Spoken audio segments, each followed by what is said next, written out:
परभणीत परिवर्तनाचे बिगुल, आता युती नको, थेट जनतेचा पर्याय. आमदार डॉक्टर रत्नाकर गुडे यांची महापालिकेसाठी आरपारची लढाई. परिवर्तन विकास आघाडी सज्ज. परभणी गेल्या दशकाभरापासून परभणी शहर समस्यांच्या गर्तेत अडकले आहे.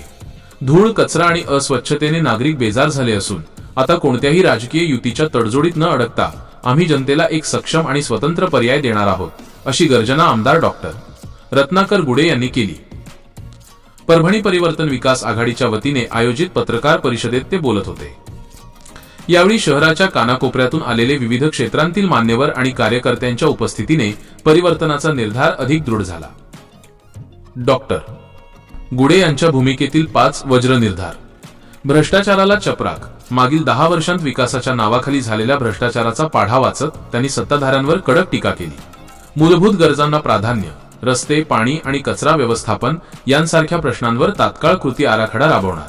स्वबळाचा नारा. कोणत्याही मोठ्या पक्षाच्या कुबड्या न घेता जनतेच्या आशीर्वादाने महापालिकेवर परिवर्तन आघाडीचा झेंडा फडकवणार. सामाजिक एकजूट. केवळ राजकीय नेतेच नव्हे तर सामाजिक संस्था आणि सामान्यांना सत्तेत वाटा देणार. धूळमुक्त परभणी. शहराचे आरोग्य सुधारण्यासाठी आधुनिक तंत्रज्ञानाचा वापर करून शहर स्वच्छ व प्रदूषणमुक्त करण्याचा संकल्प. सद्यस्थिती आणि परिवर्तनाची गरज. समस्या. सद्यस्थिती. परिवर्तन आघाडीचा शब्द. आरोग्य. वाढती धूळ आणि प्रदूषण. प्रदूषणमुक्त आणि ग्रीन परभणी. स्वच्छता. ठिकठिकाणी कचऱ्याचे ढीक. शून्य कचरा, झिरो वेस्ट मोहीम. प्रशासन. मूलभूत सुविधांचा अभाव. पारदर्शक आणि डिजिटल प्रशासन. परभणीची अस्मिता आणि सामान्य नागरिकांचे जगणे सुसह्य करणे हेच आमचे अंतिम ध्येय आहे. ही लढाई सत्तेसाठी नसून शहराच्या अस्तित्वासाठी आहे. स्टार आमदार डॉक्टर रत्नाकर गुडे. आम्ही आमचा विश्वास जनतेवर आहे आणि जनताच आम्हाला महापौर बसवणार आहे. जनतेच्या विश्वासावर मी बोलतो आणि जनता निश्चित आम्हाला सहकार्य करणार आहे, वोट देणार आहे आणि आमचा महापौरला निवडून देणार आहे.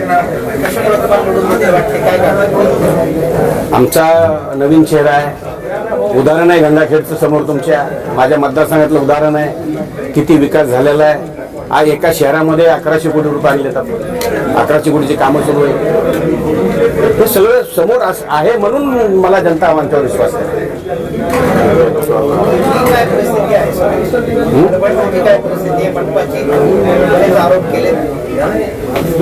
मी आरोप सत्यता मानले. मी आरोप नाही केले कुणावर. मी जे सत्यता आहे परभणीची ती सत्यता मानलेली आहे. मी आरोप नाही केले कुणावर. सत्यता जर मांडत असेल कोणा आरोप होत असेल तर ठीक आहे.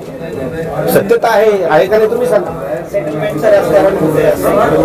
होतच ना. होतंय म्हणून बोललो मी सेटलमेंटचं राजकारण. त्यासाठी पर्याय देतो ना जनतेला.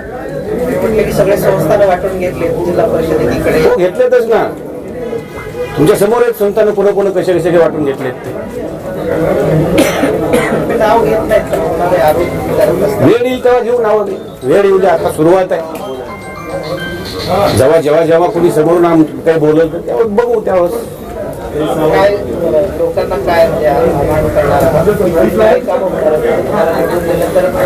नाही. मला निवडून दिल्याच्या नंतर जनतेचा मी आता जेवढं पत्रकार परिषदेमध्ये बोललो.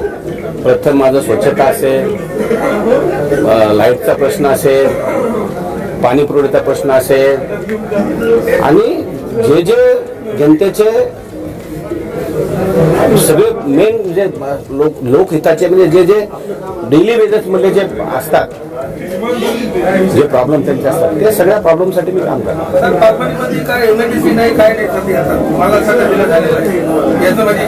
एमआयडीसी थोडा बायपास नाही आहे परभणीला. बघा भरपूर आहेत तसे. आता मला नावं सांगता येणार नाही. तर नावं सांगितले की लगेच लाईट ट्यूबलाईट जर ती नेत्याची मग त्यांच्या त्याच्यामुळे नावं सांगणार नाही. नावं सांगू योग्य तेव्हा जाहीरच करू नका येणार तुमच्यासमोर. तारीख डिक्लेअर झालेली आहे. सर्व प्रमुख पक्ष जे आहेत त्यांनी आपल्या इच्छुकांच्या मुलाखती घेतलेल्या आहेत. हो आम्ही आता आमच्या पाणी प्रमुख फॉर्म दिलाय मी आज. ते फॉर्म दिलेत मी आज. ते आता फॉर्म भरून ज्याला इच्छा आहे ते भरून देतील. ज्याला इच्छा आहे युती आम्ही कोणासोबत करणार नाही. आम्हाला कोणी ऑफर देऊ शकणार नाही. आम्हीच कोण ऑफर देत नाही तर मग ते आम्हाला कशी ऑफर देतील. आणि नाही म्हणतो सांगतो ना. आम्ही युती करणार नाही म्हणून सांगितलं ना. लढणार.